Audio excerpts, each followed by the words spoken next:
La siguiente ponencia será correspondiente también al eje temático de nanotoxicología, la cual será titulada Evaluación de riesgo ambiental de los nanomateriales y estará a cargo del doctor José María Monserrat, a quien invitamos a que prenda su cámara.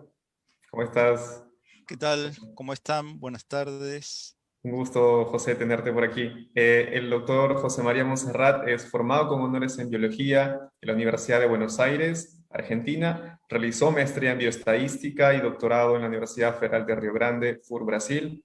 En 2013 efectuó un postdoctorado en metabolómica en el National Institute of Standards and Technology en Charleston, Estados Unidos. Es profesor en la FUR desde el año 2002 y profesor permanente en los cursos de posgrado de acuicultura y Ciencias Fisiológicas de la misma universidad.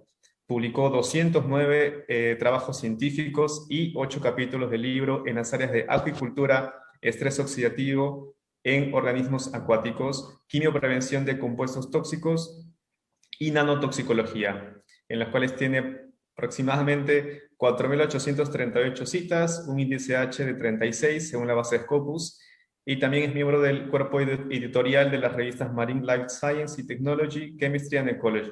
Es también evaluador de proyectos científicos enviados a agencias nacionales y extranjeras y revisor científico de más de 40 revistas internacionales y miembro del cuerpo editorial de las revistas Acta Toxicológica Argentina y Chemistry and Ecology. Entonces, sin más, le damos la bienvenida a Dr. Monserrat y le recordamos a los participantes que están asistiendo a la presentación que pueden dejar sus comentarios durante la presentación del Dr. Monserrat.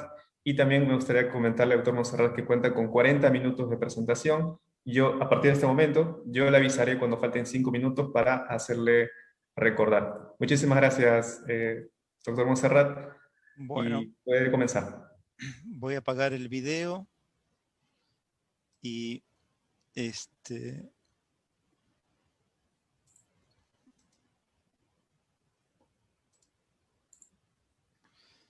está viendo acá? Sí, se ve, pero aún no en pantalla completa. Ok. ¿Ahora? Ahora sí, perfecto. Bueno, muy bien. Bueno, entonces, primeramente agradezco la oportunidad al comité organizador del Congreso de participar y espero que todos y todas estén bien de salud en estas circunstancias difíciles que enfrentamos como humanidad. Voy a hablar de 3 temas, dar una situación general de la temática de nanotoxicología desde una perspectiva más ambiental, después hablar un poco de qué se sabe de la presencia de nanomateriales en el ambiente, y después algunas consideraciones de lo que yo considero necesidades urgentes en las cuales se debería avanzar. Entonces, yendo al primer punto, primero gustaría de presentar la universidad en la cual trabajo, la Fundación Universidad Federal do Rio Grande, FURG. Está al sur de Brasil, bien al sur, en el estado de Rio Grande do Sul, limitando casi con Uruguay. Estamos a 210 kilómetros de la frontera con Uruguay. Es la universidad federal más austral de Brasil.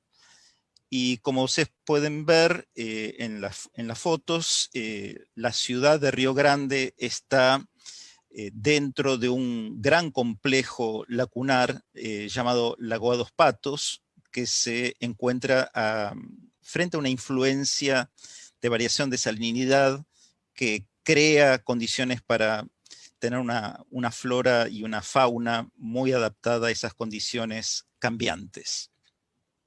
Bueno, previamente el doctor Hernández ha hecho una definición de lo que son nanomateriales, entonces apenas no creo que necesite volver a recordar. Yo puse la misma definición de la Comunidad Económica Europea. Esto me resultó interesante ver cómo está la situación de las publicaciones en el mundo y dentro de las publicaciones de nanotoxicología, cómo se coloca la situación en América Latina. Entonces, ustedes tienen acá a la izquierda las publicaciones mundiales, en azul, considerando todos los trabajos publicados, considerando cualquier tipo de nanomaterial, en rojo, considerando los nanomateriales de carbono, ¿sí? Entre el periodo de 1982 y 2019 han sido publicados, o por lo menos eso fue un trabajo de cientometría reciente nuestro, 29.798 papers, usando como base de datos Web of Science. A la derecha, ustedes tienen la situación en América Latina, donde podemos ver que, primero, la proporción de trabajos a nivel mundial de América Latina representa, no llega al 5%, 1.397 papers, y peor todavía, diría yo, como dato preocupante, empezamos más tarde a publicar. Observen que se empezó a publicar en el año 2000, o sea, básicamente 18 años más tarde que lo que se empezó a publicar en el mundo, que empezó en 1982, por lo menos, como ya dije, en la base de datos Web of Science. Entonces, sin embargo, tenemos que ver que la tendencia es semejante en el sentido de la poca cantidad relativa de estudios sobre nanomateriales de carbono frente a otros tipos de nanomateriales, particularmente nanoplata, por ejemplo, o nanodióxido de titanio, que tienen mucha mayor cantidad de estudios toxicológicos. Si hacemos un análisis de los países en América Latina más actuantes en nanotoxicología, los dos gráficos que se muestran a la izquierda y a la derecha representan los países que se sacan esa información de las revistas a través de las direcciones de los autores correspondientes, y el gráfico de la izquierda considerando todos los papers de nanotoxicología, todos los nanomateriales, el de la derecha apenas los papers que consideraron evaluar la toxicidad de nanomateriales de carbono. Como pueden ver, claramente Brasil surge como el país prevalente en la producción científica de nanotoxicología en América Latina, seguido también por México, Argentina, colaboraciones con Estados Unidos y también con España. En este punto me parece importante resaltar qué contexto llevó a Brasil tener esa situación predominante en el área de nanotoxicología, porque en todo caso pueden ser experiencias interesantes de compartir y eventualmente de aprovechar. Si observamos también acá tenemos una discriminación nuevamente por papers considerando cualquier tipo de nanomaterial, y abajo apenas nanomateriales de carbono. Ahí aparecen diferentes universidades, la mayoría de ellas, como es lógico pensarlo, son universidades brasileñas. Aparecen en algunos casos la Universidad Nacional Autónoma de México, Universidad de Chile, pero prevalecen universidades brasileñas. Estaba diciendo, ¿qué contexto llevó a esa situación de prevalencia en nanotoxicología en Brasil dentro de un contexto latinoamericano, no mundial, como vimos inicialmente? En el año 2008, en Brasil, el entonces Ministerio de Ciencia y Tecnología de Brasil comenzó una iniciativa muy interesante, que fue crear los llamados Institutos Nacionales de Ciencia y Tecnología, que básicamente agrupaba diferentes universidades e instituciones de investigación en diferentes ejes temáticos. O sea, lo que se creaba era una entidad suprauniversitaria, suprainstitucional, y había obviamente temas considerados prioritarios para la nucleación de estos Institutos Nacionales de Ciencia y Tecnología, INSTs, y dentro de los cuales uno de los ejes temáticos fue justamente nanotecnología. ¿Sí? La primera llamada, el primer edital para este tipo de institutos comenzó en 2008, luego ha sido renovado, ya tenemos entonces una historia de 13 años de INSTs, diversos INSTs, agrupando diferentes instituciones de investigación y promoviendo, por otro lado, también la interacción de investigadores e investigadoras en Brasil, de diferentes lugares, formando una red, en definitiva. Por otro lado, y dentro de esa prioridad que Brasil dio en términos estratégicos a la nanotecnología, comenzó entonces a crearse también en ese formato de red el Sistema Nacional de Laboratorios en Nanotecnologías, lo que se llama CISNANO, lo cual involucra a laboratorios centrales y laboratorios satélites, ¿sí? Los cuales pueden ofrecer cualquier tipo de servicio, sea a instituciones universitarias o del ámbito privado, que tenga que ver con la nanotecnología, incluyendo nanotoxicología, ¿sí? En este CISNANO, en la última concurso para incorporarse como laboratorios a esta red fue en el 2019. Nuestra universidad, la FURGI, consiguió formar parte de un laboratorio que hemos llamado NanoSul, que básicamente, lo que nosotros hicimos fue pensar cuál era nuestro perfil de actuación en el área nanotecnológica, y nuevamente hicimos un análisis cientométrico para ver qué éramos y qué teníamos para ofrecer dentro del área de nanotecnología, y los temas que surgieron como principales a través de este análisis fue la toxicología, química multidisciplinaria y farmacología y farmacia. Entonces, ese es nuestro perfil en base a nuestras publicaciones de toda la universidad.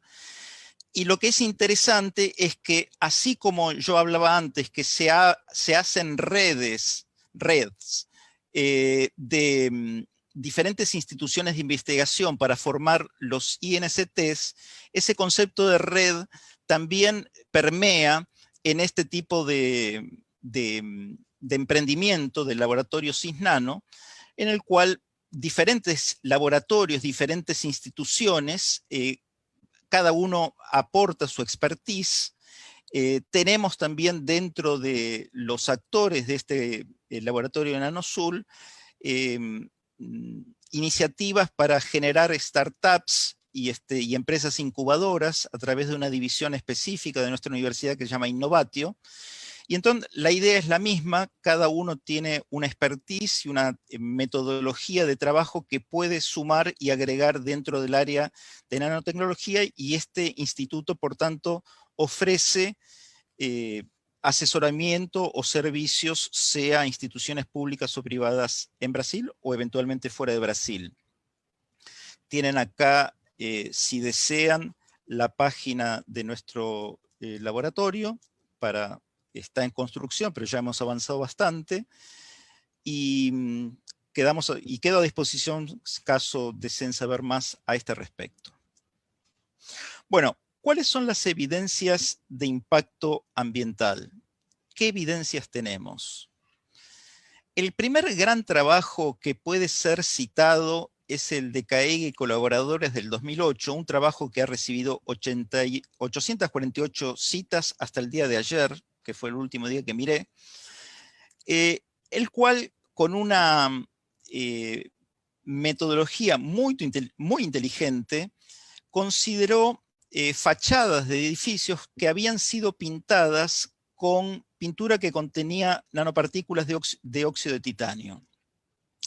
Entonces, lo que ellos examinaron era fachadas de edificios pintadas recientemente y fachadas de edificios que hacía más tiempo que habían sido pintadas. Ustedes pueden ver en la foto superior la fachada de una pared recientemente pintada. En cuanto abajo se ve que esas nanopartículas se van saliendo con el tiempo, y cerca tenían un cuerpo de agua, mostraron el cuerpo de agua, y la tercera figura inferior a la derecha que tienen es justamente una nanopartícula de óxido de titanio. Este fue un trabajo que recibió mucha atención porque, como también mencionó el doctor Hernández, no solamente basta que uno detecte el material, plata, cobre, o lo que fuere, sino también tiene que constatar y mostrar que ese material está formando parte de una nanopartícula, ¿sí? Entonces, la detección y caracterización ambiental evidentemente es más difícil. En ríos de España han sido también detectadas pocos casos de nanomateriales de carbono llamados fullerenos, con 60 átomos de carbono con 70, C60 y C70 respectivamente. En el sedimento ha sido poco lo que se ha encontrado, pero si ustedes ven en la concentración en el agua, las concentraciones alcanzan un máximo de 7,9 nanogramos por litro de C60. Y estas concentraciones deberíamos compararlas, perdón, y antes que me olvide. Por otro lado, este año ha salido una revisión en la cual se hace una pequeña base de datos sobre trabajos que han detectado o mencionado presencia de nanomateriales en el ambiente. Si ustedes ven, no son tantos trabajos, ¿sí? Pero sí es interesante mostrar la gran diversidad de nanomateriales, tantos metálicos cuanto también de fullerenos, por ejemplo, nanoplata, en fin, nanotubos de carbono también. O sea, es una base de datos la presencia de nanomateriales en ambiente que va creciendo aún a pesar de la dificultad técnica y analítica que esto presupone. Ahora, hay un gran vacío de información en el sentido de decir, bueno, las concentraciones que se detectan en el ambiente son muy bajas. En el caso de los fullerenos vimos que estaban en el orden de nanogramos por litro. Y no existe, por lo menos en mi conocimiento, trabajos que hayan evaluado respuestas toxicológicas utilizando aquellas concentraciones ambientalmente determinadas. Aún siendo pocos los trabajos, estas existen, y no hay, por lo menos que yo sepa, algún trabajo que haya evaluado en un ensayo toxicológico si esas concentraciones pueden ser efectivamente deleterias o no para algún tipo de organismo. Volvemos a enfatizar que los trabajos de laboratorio utilizan concentraciones de nanomateriales muchísimo más elevadas, en el orden de miligramos por litro, si pensamos en los efectos tóxicos publicados de fullereno C60, versus las concentraciones que, como mencionaba anteriormente, están en el orden de nanogramos por litro. O sea, todos los efectos que están aquí en esta tabla, aumento de la concentración de disulfeto de glutatión en cerebro, aumento de daño lipídico en cerebro y branquias, la facilitación del fullereno en incorporar arsénico en hepatocitos de peces o disminución del crecimiento en bacterias. Todos esos son concentraciones del orden de miligramos por litro, muchísimo superior a lo que efectivamente se encuentra en el ambiente. y en el ambiente, en el caso particular del fullereno, todavía no se sabe si son nanopartículas, nanomateriales incidentales formados durante procesos de combustión o si son de hecho antropogénicos. Pero volvamos a las bajas concentraciones. Las bajas concentraciones generan una pregunta que podríamos verla dentro del paradigma de hormesis, ¿sí? El paradigma de hormesis considera una relación dosis-respuesta diferente a la que usualmente consideramos en toxicología, en el sentido de que considera que en bajas concentraciones de un determinado compuesto puede eventualmente haber un efecto benéfico o estimulatorio de alguna variable que sea medida, en cuanto que aumentando la concentración podrá sí observarse un efecto deleterio, dañino, en algún tipo de respuesta evaluada. Este modelo conceptual es importante porque sería interesante, y creo yo es más urgente, entender qué pasa con bajas concentraciones de nanomateriales, toda vez que eventualmente podría encuadrarse dentro del paradigma de hormesis. A este respecto hay algunos trabajos, muy pocos, pero hay. El que traigo es de Yang y Álvarez, donde ellos querían evaluar la toxicidad de nanoplata en bacterias y en biofilms de bacterias colectadas en un río, ¿sí? En el agua de un río. Entonces hacían crecer el biofilm en lamínulas de microscopio. Aquí lo que ustedes ven es una dosis-respuesta clásica para ver la inhibición del crecimiento de la bacteria Pseudomonas aeruginosa, la concentración inhibitoria usando plata iónica en la forma de nitrato de plata resultó ser 44 microgramas por litro. En el caso de las partículas de nanoplata, usando PVP como capping, pueden ver que la IC50 fue mucho mayor, 114 microgramas por litro.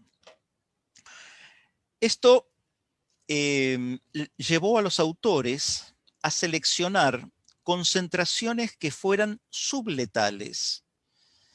Lo que ellos hicieron fue utilizar una concentración sea de plata iónica o sea de nanoplata, en la misma concentración evidentemente, 21,6 microgramas por litro, para ver el efecto sobre el crecimiento o no. Se suponía que no iba a favorecer el crecimiento del biofilm, pero ustedes pueden ver en las fotos que el biofilm, cuando expuesto a 21,6 microgramas por litro de nanoplata asociada a PVP, el crecimiento es mayor, y es más, en el gráfico superior ustedes pueden ver el aumento de compuestos de constituyentes de la matriz extracelular, proteínas en blanco y carbohidratos en negro. Aquí tenemos 3 tratamientos, el grupo control, plata 21,6 microgramas por litro iónica en la forma de nitrato de plata, y nanoplata 21,6 microgramas por litro, donde pueden constatarse un aumento significativo en la concentración de proteínas y carbohidratos. O sea, estamos teniendo un efecto contrario al que usualmente se conoce y se reporta en términos de la acción bactericida de la nanoplata. En concentraciones muy bajas, el efecto parecería ser estimulatorio, justo lo contrario de la acción que muchas veces se pretende. La otra cuestión, desde un punto de vista ambiental, es considerar si las normas de seguridad que los diferentes países tenemos se podrían aplicar para el caso de las nanopartículas o nanomateriales. Por ejemplo, muchos países tenemos valores de concentración máximas permitidas de, por ejemplo, plata, cobre, arsénico, ¿sí? En el caso de Brasil, eso es regulado por el Consejo Nacional de Medio Ambiente, el CONAMA. Entonces la idea de un trabajo ya antiguo, pero que es una idea interesante, fue de hacer en este trabajo de Notter y colaboradores, lo que ellos hicieron fue recopilar información de concentraciones letales, ¿sí? De los metales y de esos metales formando parte de nanopartículas. Ellos definieron un cociente R, donde colocaban en el numerador el valor de CL50, LD50, IC50, en fin, el parámetro que fuera medido en cada estudio evaluado, dividido por un numerador que indicaba el valor de LD50, IC50, etcétera, de los nanomateriales que contenían alguno de estos metales. Entonces, la lógica de estos autores era, si este cociente es menor que 1, el nanomaterial tendría menor toxicidad que la forma iónica, ¿sí?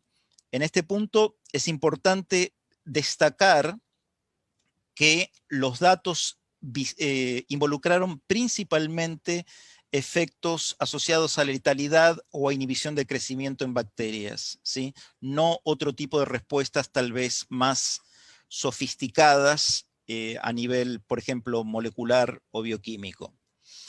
Bueno, lo que se tiene acá es una representación de los datos ordenados de menor a mayor valor, mostrando los valores del cociente R, tanto para la plata, para el zinc y para el cobre. En la parte superior tenemos los datos agrupados, en la parte inferior de estos tres gráficos tenemos discriminados por tipo de organismos utilizados, marino, terrestres o de agua dulce, y se puede ver que en el caso de la plata, apenas 6,2% de los datos revisados en la bibliografía tenían un R superior a 1, ¿sí? Significando mayor toxicidad del nanomaterial. En el zinc era un poco diferente, era casi el 20%, y en el cobre eran todos inferior a 1, significando que el nanomaterial tenía menor toxicidad que el metal en su forma iónica. Evidentemente, esto no es la última palabra sobre el asunto, no lo es, pero en mi opinión indica un camino a seguir en el cual se podrían utilizar eventualmente, a pesar de que representa un esfuerzo expresivo, diferentes endpoints, considerando tal vez respuestas más, respuestas subletales, por ejemplo, respuestas que tengan algún tipo de mayor sensibilidad desde el punto de vista toxicológico y volver a comparar en términos de ese cociente entre lo que se observa con el metal en la forma iónica o como componente de un nanomaterial. ¿Cuáles son las necesidades urgentes? ¿Qué es, para dónde deberíamos caminar en el futuro inmediato, diría yo? Yo dividiría la situación en tres grandes temas. Obviamente esto es apenas mi visión personal. El primer tópico sería la padronización, donde dos puntos, en mi opinión, son extremadamente importantes. La verificación de interferencias en las mediciones debida a la propia acción de los nanomateriales y la intercalibración entre laboratorios e instituciones de diferentes partes del mundo. El segundo punto tiene que ver con rapidez y sensibilidad, que involucra el screening en sílico. He visto que en el Congreso va a haber, de hecho, una charla de toxicología computacional, que me parece algo realmente estratégico en este momento. La elección de especies representativas, ¿sí? ¿Qué criterios usar para elegir sobre qué especies trabajar y que nos den la respuesta en términos de mayor sensibilidad. Y el último punto es el que ejemplifiqué en la sección anterior. ¿Qué respuestas tenemos en bajas concentraciones? ¿Tenemos respuestas que puedan ser encuadradas en el paradigma de hormesis? ¿Podemos pensar que bajas concentraciones o a través de la eliminación de nanopartículas al ambiente, alcanzando siempre, supuestamente, bajas concentraciones, tendríamos un efecto diferente al cual inicialmente se pretendía? El caso más paradigmático en este caso sería la nanoplata, mostrando en el ejemplo anteriormente citado que favorecía la formación del biofilm en vez de inhibirlo. Entonces, yendo al primer punto de padronización, este año salió un trabajo muy preocupante, en mi opinión. ¿Por qué preocupante? Bueno, siempre hemos sabido que la información que se genera en nanomateriales en lo que respecta a sus características, su utilización, etcétera, etcétera, el volumen de información era muy superior y continúa siendo, si ustedes observan este gráfico, es comparar las bolitas en color negro versus los cuadraditos en color gris claro. La información que se genera en temas asociados al uso y aplicación tecnológica de los nanomateriales sobrepasa mucho el de nanotoxicología. Esto es algo que ya se sabe hace tiempo, ¿sí? Y ya desde aproximadamente el primer gran review en nanotoxicología del 2010 de Karua y Aru ya mostraba eso. O sea, no parece haber cambiado en 11 años. Lo que sí me preocupa, y esto yo no lo sabía realmente, es cuando los autores comparan cuántos trabajos usan algún tipo de verificación metodológica respecto de si los nanomateriales inducen algún tipo de interferencia en aquellos endpoints que estén siendo medidos en los trabajos, ¿sí? Y ustedes pueden ver que los triangulitos negros están muy, muy abajo respecto del número de trabajos que se producen en nanotoxicología. ¿Qué quiere decir la interferencia? Yo les traigo acá un ejemplo de un trabajo que publicamos hace 4 años. Una de las respuestas que muchas veces se evalúan en toxicología y en nanotoxicología también es el daño oxidativo lipídico. En este caso, lo que hicimos acá fue usar 2 métodos para medir peroxidación lipídica. El famoso método de TIVARS, un método fluorométrico que nosotros usamos, ejemplificado en la figura A, y un método para medir hidroperóxidos lipídicos, que es espectrofotométrico, ejemplificado en la figura B. Lo que hicimos fue usar soluciones de los patrones que se usa para cada ensayo, TMP en el caso de la determinación de TIVARS, CHP, cumen hidroperóxido, en el caso de la determinación de hidroperóxidos lipídicos. Y a esas, entonces teníamos tubos de ensayos todos con la misma concentración de TMP o CHP, y a esos tubos hacíamos un spiking de diferentes concentraciones de nanotubos de carbono de pared simple. O sea, teóricamente, toda vez que todos los tubos tenían la misma concentración de TMP o CHP, la respuesta a la medida debería ser la misma, y ustedes pueden ver en el gráfico que eso no es cierto, particularmente en el ensayo de TIVARS por fluorometría, donde concentraciones de 0,5 a 5 indican un aumento de la fluorescencia, de la lectura de fluorescencia respecto del grupo control, el grupo que solamente tenía TMP. En 500 miligramos por litro ya estamos hablando de una concentración muy alta y entonces había un efecto de quenching en la fluorescencia disminuyendo. Pueden ustedes observar que el comportamiento, por el contrario, de la metodología espectrofotométrica fue mejor comportada porque solamente a partir de la concentración de 50 miligramos por litro de nanotubos de carbono de pared simple, se observa un aumento respecto del grupo control. Vuelvo a insistir, en todos ellos tendría que haber medido lo mismo porque la concentración de CHP era la misma. El trabajo de McCormack y colaboradores da algunas ideas, algunas recomendaciones: cuantificar la presencia de nanomateriales en las muestras biológicas cuando posible.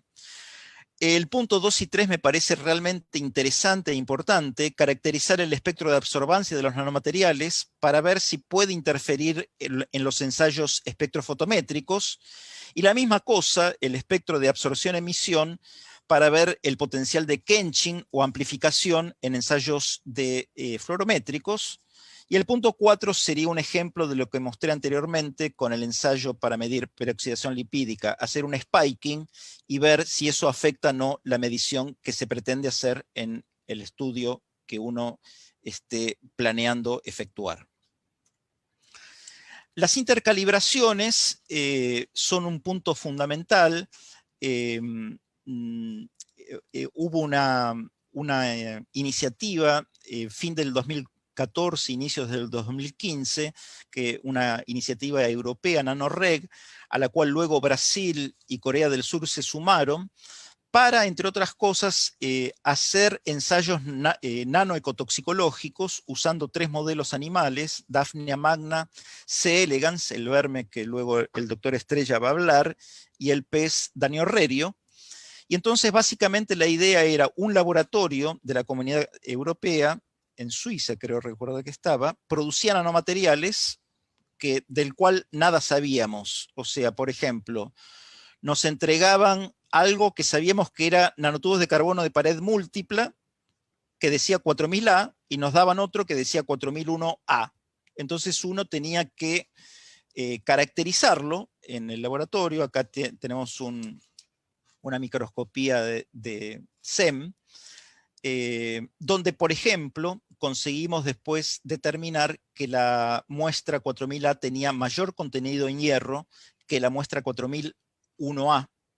Y eso se observaba en términos del crecimiento en C. elegans. Había una disminución significativa del crecimiento en la muestra que tenía alta concentración de hierro, la 4000A, a partir de la concentración de 10 microgramos por litro, en cuanto que la otra muestra de nanotubos de carbono de pared múltipla no tenía efecto en el crecimiento.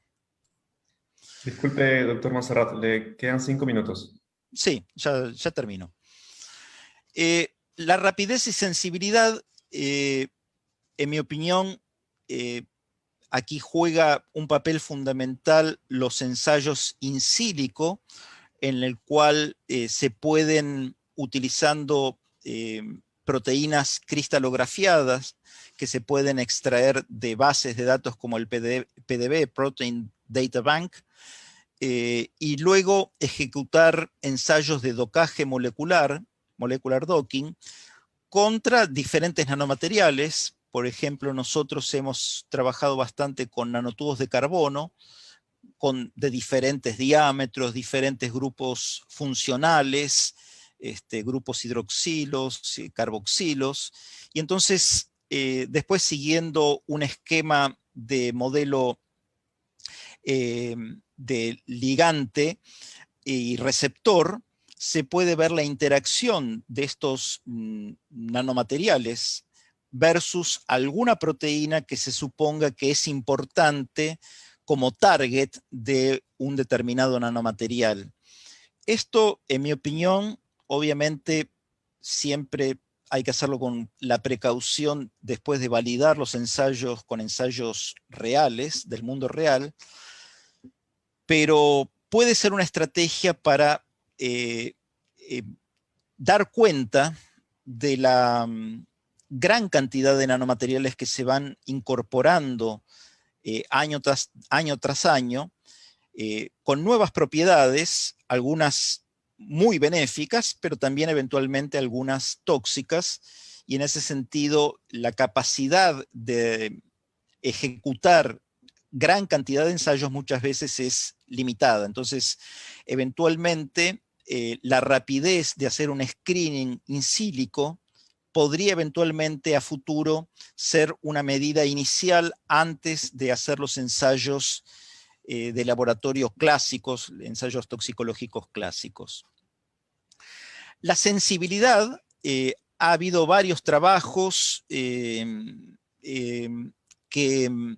han recopilado la sensibilidad, pero de nuevo, acá hablando en términos de valores de S50 o de LOEC también, para diferentes organismos, desde bacterias, levaduras, algas, protozoos. Ustedes pueden ver nanomateriales de diversos tipos, de sílica, de titanio, óxido de titanio, nanotubos de carbono de pared múltipla, siempre contrastados también contra la forma iónica, en ese paradigma que comentaba anteriormente de comparar la toxicidad de la forma iónica de metales como plata, cobre, zinc, versus la toxicidad de cuando estos metales están formando parte de nanomateriales, justamente con la intención de ver si las normativas ya existentes se podrían aplicar a este tipo de nanopartículas. Aquí ustedes pueden ver, hubo un código de color, el rojo sería el más tóxico. Pueden ver que una especie de alga, Rhaphidocelis subcapitata, es la que tiene mayor respuesta frente a 3 nanomateriales de plata, cobre, óxido de cobre y óxido de zinc, ¿sí? Hubo ensayos también con Daphnia magna, una de las especies utilizadas como modelo animal en el caso de la iniciativa NanoReg. Crustáceos, el zebrafish, un organismo que obviamente tiene mucha consideración por todo lo que se sabe. En fin, en este trabajo de Bondarenko, ellos reportan que las algas poseen mayor sensibilidad a un mayor número de nanomateriales, pero también hay otras consideraciones a hacer que, en mi opinión, dependen, por ejemplo, siguiendo con esa idea de hacer ensayos in silico para después ejecutar ensayos in vivo, ¿cuáles de estas especies que se utilizan tanto en ecotoxicología tendrían mayor cantidad de proteínas cristalografiadas plausibles de ser utilizadas en ensayos in silico? Y realmente no hay tantas, ¿sí? Ese es un punto a comentar. El otro punto es que, y creo que ese es el tema o que va a ser abordado por el doctor Estrella, que también sería interesante ver qué pasa a lo largo de todo el ciclo de vida de un animal para justamente ver efectos a largo plazo, y eso también es un tema que excede el asunto de la sensibilidad, sino también del tiempo de exposición, que también debería ser un punto extremadamente importante. Entonces, finalizo agradeciendo al comité organizador. Muchas gracias por haberme invitado a participar. Agradezco a los órganos financiadores que nos apoyan en nuestras investigaciones, las agencias brasileñas NPK y CAPES, a los posgrados en los cuales yo trabajo con estos temas, que son el posgrado de acuacultura y el de ciencias fisiológicas, a mi universidad, la FURGI, y al Instituto de Ciencias Biológicas donde trabajo. También, obviamente, a todos los que trabajan duramente, que son los alumnos de posgrado, los colegas y también los alumnos de iniciación, alumnos y alumnas de iniciación. Muchas gracias por su atención. Gracias. Muchísimas gracias, doctor Monserrat, por la extraordinaria exposición, su presentación. Ahora vamos a pasar a la ronda de preguntas. Tenemos varias preguntas de nuestro público que nos está viendo actualmente por Facebook. La primera pregunta es de Angélica Damián. Ella consulta, ¿qué técnica física o química se usa para detectar y cuantificar nanoestructuras en el aire? No lo sé. Yo he visto con colegas, he visto un trabajo reciente que estuve leyendo ahora, que se usan como muestreadores de la polución atmosférica y después se hace microscopía por TEM, por ejemplo. Eso yo lo he visto. Después, muchas veces vos podés usar técnicas asociadas a la microscopía electrónica, como el EPS, que te va a dar una idea, por lo menos, de qué está constituida esa nanopartícula.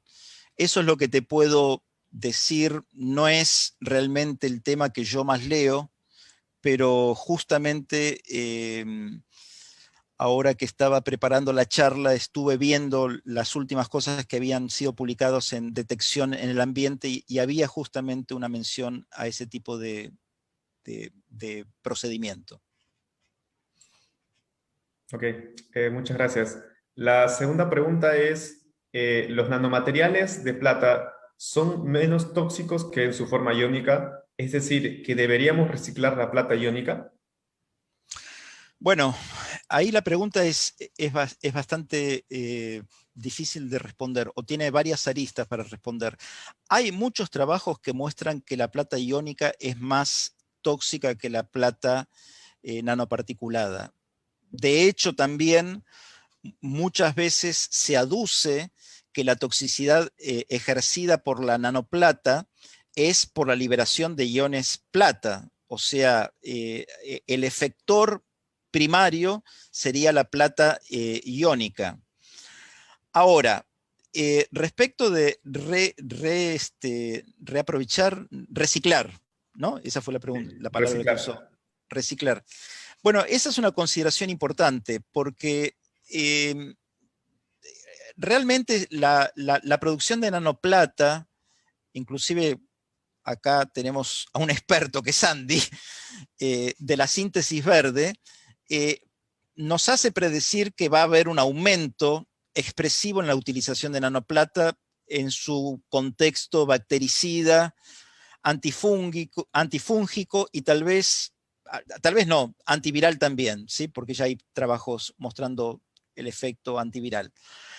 Eh, bueno, ¿qué pasa con esa plata? Que se liberará supuestamente en la forma de plata iónica. Bueno, eso es un problema. Eh, También tenemos el problema de que en el ambiente eventualmente pueda ser transformado en nanoplata, ¿no? Porque existe generación de nanoplata de origen bacteriano o por levaduras, por ejemplo, como de otras partículas también, ¿no? Seleño, nanoseleño, hay levaduras que lo forman. Entonces, respondiendo a tu pregunta, yo te diría, eh, sí, me parece que hay que pensar qué va a pasar con los residuos de nanoplata, porque la tendencia es que va a aumentar el uso, sí. Entonces, algún tipo de estrategia de reciclado. Por otro lado, si lo pensás en términos de costos operacionales, también podría ser interesante, ¿no? Porque la plata no es barata, ¿sí? No es un insumo barato, así que debería haber un interés también de recaptarlo y reutilizarlo. Pero sí, o sea, creo que ciertamente eh, algo se debería pensar porque la expectativa es que exista mayor utilización. Por otro lado, también hay que decirlo, el conocimiento toxicológico de la plata es muy grande, ¿sí? En la época, inclusive en nuestra universidad, la Kodak financiaba cuando se usaba el revelado con plata para ver la toxicidad de plata y hay mucha información toxicológica e inclusive ecotoxicológica y eso es bueno, por supuesto. No sé si conseguí responder eh, exactamente lo que me habían preguntado. Sí, bueno, la siguiente consulta, muchas gracias por la respuesta, doctor Monserrat. La siguiente pregunta es de José Alberto Yanacone Oliver. Ujú. Pregunta, doctor Monserrat, una pregunta, ¿cómo ve el avance en nanotoxicología terrestre y marina en Latinoamérica? Bueno, lo, lo he mostrado en uno de los primeros slides. Latinoamérica no contribuye menos de un 5%, con un lag considerable. Recordemos que el primer trabajo de nanotoxicología que por lo menos aparece en Web of Science es de 1982, el primero que aparece producido en América Latina es del 2000. O sea, empezamos mucho más tarde, tenemos restricciones económicas severas que se han acentuado justamente por la pandemia, porque obviamente los recursos obviamente se dedican ahora a acciones mucho más prioritarias, la salud y la vida de las personas. Entonces, estamos en esa situación. Ahora, de la parte de terrestres, conozco algunos pocos casos, inclusive colegas en mi instituto que están trabajando con modelos de isópodos terrestres, por ejemplo. No hay una gran producción que yo haya leído. En organismos marinos, la situación es diferente.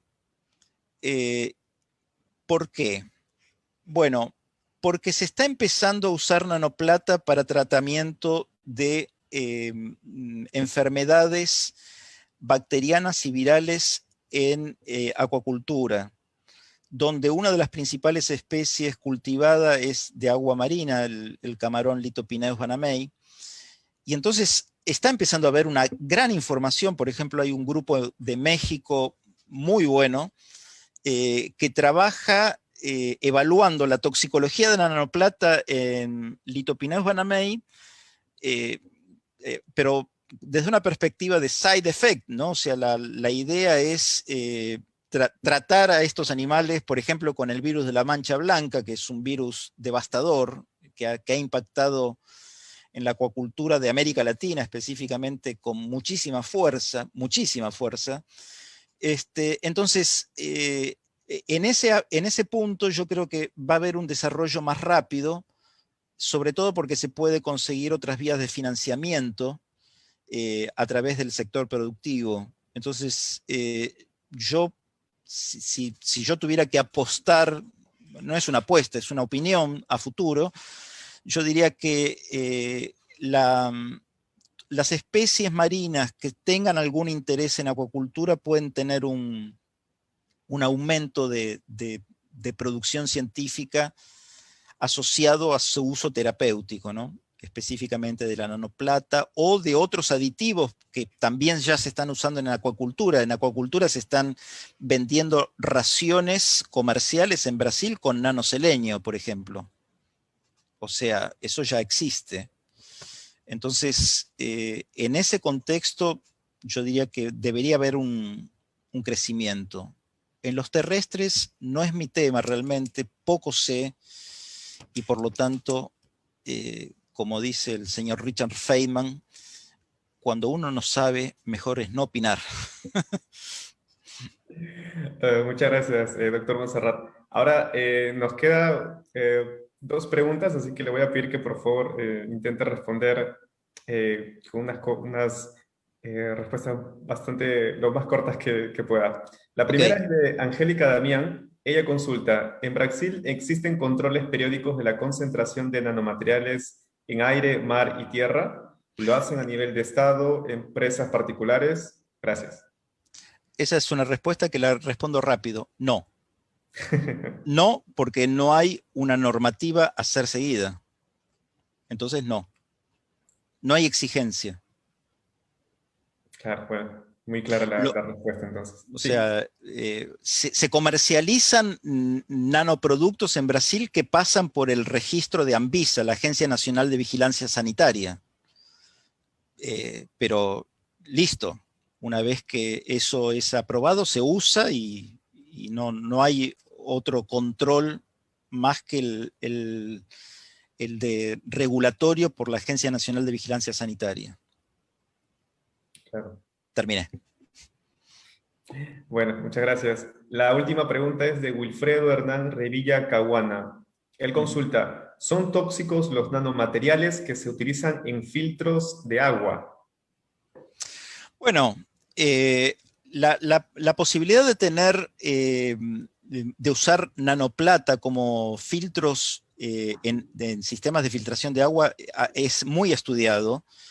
Evidentemente va a depender de cuál sea la concentración de plata iónica que sea liberada, y en general lo que se considera es que el filtro tenga en la porción final un sistema de adsorción de la plata iónica, ¿sí? De forma que no sea liberado en el agua que después va a ser bebida por nosotros, por las personas. Entonces hay bastantes trabajos, hay trabajos que mezclan como absorbentes materiales mesoporosos de carbono, otros que utilizan carbón activado, otros que utilizan nanomateriales de carbono como grafeno. Existen varias estrategias y, y, es algo en estudio, es un trabajo en desarrollo, ¿sí? Porque hay interés justamente por las propiedades bactericidas de la plata, y hay interés, como mencionaba anteriormente, también en acuacultura de usar filtros de ese tipo con un uso terapéutico, un uso veterinario. Claro. Bueno, ahí solamente también para agregar algo, ¿no? Considerando que ahora todo el mundo usa mascarillas, considero también que las mascarillas están siendo también producidas con nanopartículas de plata inseridas para mejorar ese efecto antiviral, ¿no? Sí, y bueno, sí, ese es un punto que yo particularmente no conozco trabajos que hayan enfocado ese punto. De alguna forma, también hay que pensar que la emergencia sanitaria fue algo que fue tan sorpresivo y nos agarró a todos tan desarmados, digamos así, que me parece que algunas cosas se largaron sin mucha investigación, pero entra dentro del paradigma también general de la nanotecnología. Se generan muchas cosas que no podemos absorber desde el campo de la toxicología. Es la realidad.